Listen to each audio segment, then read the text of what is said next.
सभी सम्मानित मदरसा आधुनिकरण शिक्षक साथियों को मेरा नमस्कार।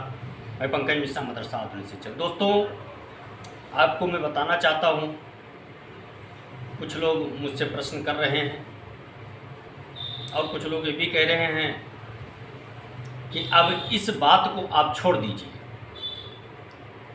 तो दोस्तों, मैं उन सब टॉपिक पे बात करूँगा। उससे पहले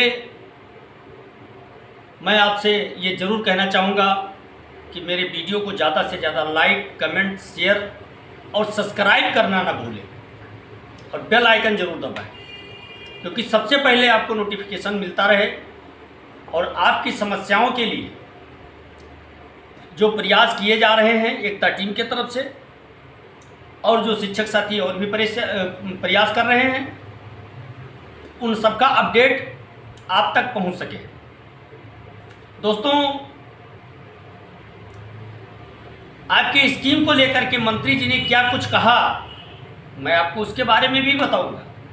उससे पहले मैं आपको एक चीज़ और बताना चाहता हूं कि जो शिक्षक साथी हमारे इस समय कोशिश कर रहे हैं कोर्ट के माध्यम से, उनसे मैं एक बार पुनः अपील करना चाहूँगा, निवेदन करना चाहूँगा, विनम्र निवेदन करना चाहूँगा कि जितना मेहनत आप कोर्ट के माध्यम से कर रहे हैं, उसका आधा 50% मेहनत आप विभाग में और मंत्री से करें तो सफलता हम लोगों को मिलनी निश्चित है। दोस्तों, इस समय विभाग में क्या कुछ हो रहा है,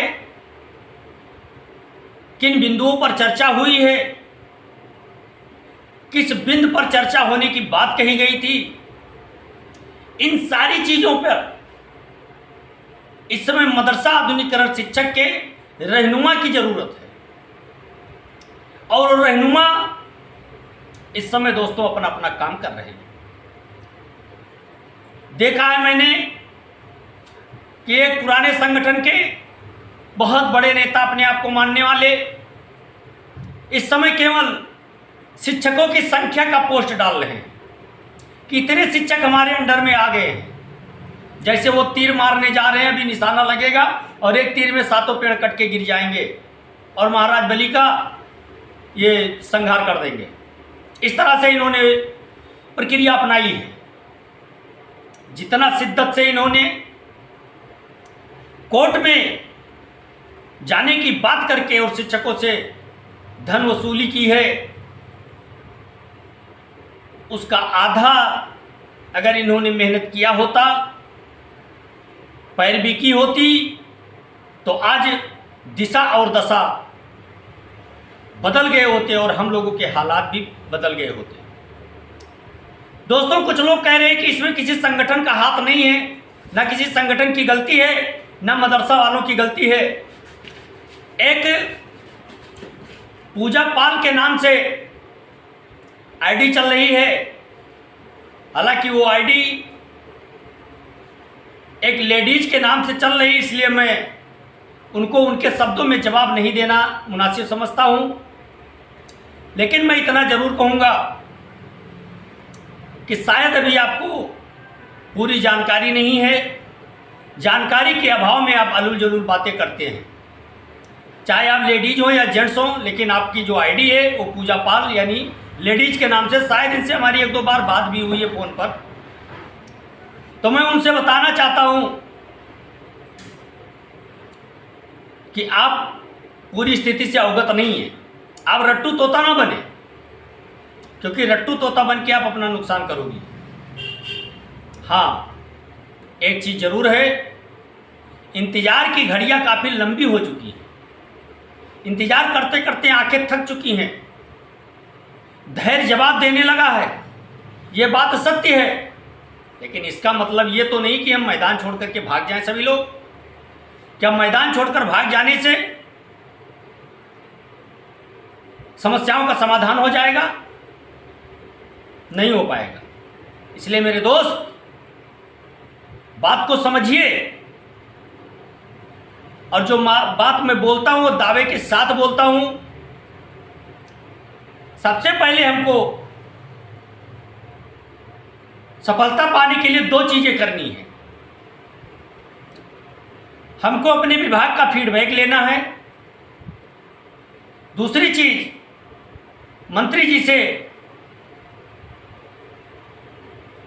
विस्तृत चर्चा करनी है। उसके बाद दोनों चीजों को टैली किया जाएगा, फिर उसको आंसर उसका निकाला जाएगा। उसके बाद आगे की कार्रवाई के लिए आपस में विचार विमर्श करने के बाद कदम बढ़ाया जाए तो अच्छा होता और होगा भी। आवेश में कोई भी लिया हुआ फैसला खतरनाक साबित हो सकता है। जल्दबाजी में लिया गया निर्णय हमेशा विजय नहीं दिला पाता। इसलिए मेरे दोस्त, अभी हम अपने उन शिक्षक साथी से कहना चाहेंगे जो लोग अभी सुप्रीम कोर्ट में रीट नहीं डाले हैं, उन लोगों से कहना चाहेंगे कि अगर आप हाई कोर्ट का जजमेंट लिए बिना अगर आप सुप्रीम कोर्ट में जाते हैं तो आपका समय और पैसा, मुझे लगता है कि दोनों बेस्ट हो जाएगा। इसलिए कोई भी काम करें सोच विचार करके करें। हमसे बहुत अच्छे अच्छे नेता हैं, बहुत अच्छे बुद्धिमान टीचर हैं, काफ़ी अनुभवी लोग हैं उसमें, हमारे बताने लायक तो नहीं है, लेकिन ये मेरा अनुभव कहता है कि बिना हाई कोर्ट का जजमेंट लिए सुप्रीम कोर्ट में आपकी याचिका मंजूर हो जाए, मुझे नहीं लगता है कि हो सकता हो ये चीज। लेकिन हो सकता है कोई ऐसी नियमावली हो जिसके तहत वहां एक्सेप्ट कर लिया जाए। लेकिन मेरे भाई, मेरे दोस्त, जो एक बार 300 रुपया दे चुका है, 500 रुपया दे चुका है, 1000-2000 रुपया दे चुका है, दोबारा देने के लिए वो तैयार नहीं होगा। इसलिए उसकी पैरवी सही ढंग से नहीं की जा सकी। मेरे कहने का तात्पर्य है कि क्यों ना हम लखनऊ में सभी लोग इकट्ठा होकर के एक मीटिंग कर लें और उस मीटिंग में जो फैसला लिया जाए उस फैसले पर आगे बढ़ा जाए। अगर ऐसा किया जाता है तो मुझे लगता है कि हमको सफलता जल्दी मिल सकती है। लेकिन मेरे दोस्त, केवल रिट डाल देना समस्या का समाधान नहीं हो सकता है। समस्या का समाधान होगा जब आप उसकी निरंतर पैरवी करोगे, समय दोगे, पैसा खर्च करोगे,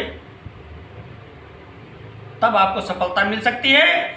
एजाज अहमद साहब की तरह अगर सभी लोग रीट डाल करके और घर बैठ गए, केवल अवैध वसूली करते रहे, तो मेरे भाई सफलता मिलना कोसों दूर है। हमारे वो राष्ट्रीय अध्यक्ष साहब, आधुनिकीकरण शिक्षकों के मुखिया, साल भर से मामले को लिस्टेड करवा रहे हैं, मामला लिस्टेड नहीं हो पा रहा है। कोर्ट ऑफ कंडम्प्ट के नाम पर उन्होंने पैसे की अवैध वसूली की और कोर्ट ऑफ कंडम्प्ट उन्होंने करके क्या साबित किया? क्या उससे सफलता पाई?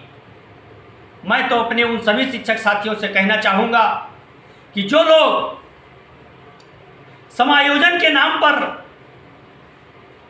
सुप्रीम कोर्ट जाने की तैयारी बना रहे हैं, एजाज अहमद साहब से पूछें। लगभग 96-97 लोगों की लिस्ट एजाज अहमद साहब ने भेजी है। वो सभी लोग उनसे पूछें कि एजाज अहमद जौनपुर के समायोजन के रिट का फैसला हो गया या नहीं हो गया। 1 साल हो चुका है। क्या वो लोग गए थे तो समायोजित हो गए? नहीं हो गए। और आपने जो बकाये के लिए रिट डाली थी उस पर फैसला होगा या नहीं होगा? आपने जो कोर्ट ऑफ कंडक्ट किया था, मानहानि का दावा किया था, कोर्ट की अवहेलना की थी, उसके लिए जो दावा किया था, कोर्ट ऑफ कंडक्ट किया था आपने, क्या उसका फैसला हुआ? नहीं ना। तो क्यों आप इन शिक्षकों को बरगला रहे हो? क्यों इनके जज्बातों के साथ खेलना चाहते हो? क्या ऐसी मजबूरी आपकी है जो आप आधुनिकीकरण शिक्षकों को ठगने का पीछा नहीं छोड़ रहे हो? समझ जाओ, सुधर जाओ। अगर आपको कुछ करना ही है तो पहले आप एक मुकदमा फाइनल करवाइए, उसकी डेट लगवाइए, उस पर बहस करवाइए, हाँ या ना में उसका रिजल्ट चाहिए। अगर मुकदमा खारिज नहीं हुआ है तो, अगर मुकदमा खारिज हो गया है तो आप जैसे वीडियो बना करके डालते हो कि इन लोगों को कोर्ट के बारे में कोई जानकारी नहीं है और ये लोग अनाप शनाप बकते रहते हैं, तो ठीक उसी प्रकार से आप एक वीडियो बनाइए और बताइए कि आप कितने दिनों में फैसला करवा रहे हो, या कोर्ट ने अभी आपकी रिट याचिका खारिज नहीं की है बकाये को लेकर के, कोर्ट ऑफ कंडम पे संज्ञान लिया गया या नहीं लिया गया, ये आपको बताने में क्या हर्ज है? क्यों नहीं बता रहे हो? ये आपके शिक्षक आपसे पूछना चाहते हैं जो रिट में शामिल हैं, लेकिन नहीं बताओगे, मैं जानता हूं, क्योंकि आपका धंधा है, आपका एक लक्ष्य है पैसा कमाना। आप मुर्दों का कफन भी चुरा करके पैसा कमाओगे, आपकी ये फितरत है। और आपके झांसे में ये भोले भाले शिक्षक जानते हुए भी आपके झोली में घर बैठे पैसा डाल रहे हैं। ये तकलीफ हो रही है। तकलीफ इसलिए नहीं हो रही है कि एजाज अहमद साहब को पैसा मिल रहा है, तकलीफ इस बात की हो रही है कि झूठ बोल करके पैसा लिया जा रहा है। मेरे भाई, कोई समायोजन की बात नहीं होगी, कोई कुछ नहीं होगा। बात अगर होगी तो सरकार और मंत्री से होगी। वहाँ कोई जा ही नहीं रहा है, वहाँ कोई पैरवी कर ही नहीं रहा है। मेरे दोस्त, मैं आपको एक उदाहरण देना चाहता हूँ। उत्तराखंड में समायोजन के लिए सरकार ने कोर्ट ने बहुत पहले आदेश कर दिया है और वहाँ की सरकार कोई संज्ञान में नहीं है। कोर्ट ऑफ कंडक्ट कर दिया, कोई संज्ञान नहीं लिया गया। मेरे भाई, वही मेहनत अगर आप पैरवी में लगाएं तो हो सकता है कि ये मात्र 2 महीने का काम है, 2 महीने के अंदर अंदर ये फाइनल। लेकिन ये करने नहीं चाहते हैं। करेंगे तो इनको मोटी रकम कौन देगा? मेरे भाई, आप भी वैसे हैं जो लोगों को पैसा दे रहे हैं। हम तो भैया नहीं देंगे, आपकी इच्छा है, आपके पास पैसा है, आपके पास कमाई है, आप दे दीजिए। मैं 2000-2500 फूंक करके लखनऊ से जाकर के मिशन फेल हो गया, फिर भी मैं खर्च करके वापस आ सकता हूँ, लेकिन मैं चंदे के नाम पर धन उगाही करने के लिए 1 पैसा नहीं दे सकता हूँ मेरे भाई, क्योंकि मैं सच्चाई जानता हूँ क्या है क्या नहीं है। इसके बावजूद भी अगर आप लोग गर्त में जाना चाहते हो तो जाओ। आप आज़ाद हिंदुस्तान में रहते हो, आप स्वतंत्र हो मेरे भाई। ज़्यादा तो कुछ नहीं कहेंगे, लेकिन लास्ट में इतना जरूर कहेंगे कि मंत्री जी की जो बात है बहुत पॉजिटिव है। आज के लिए बस इतना ही। नमस्कार, जय हिंद, जय भारत, भारत माता की।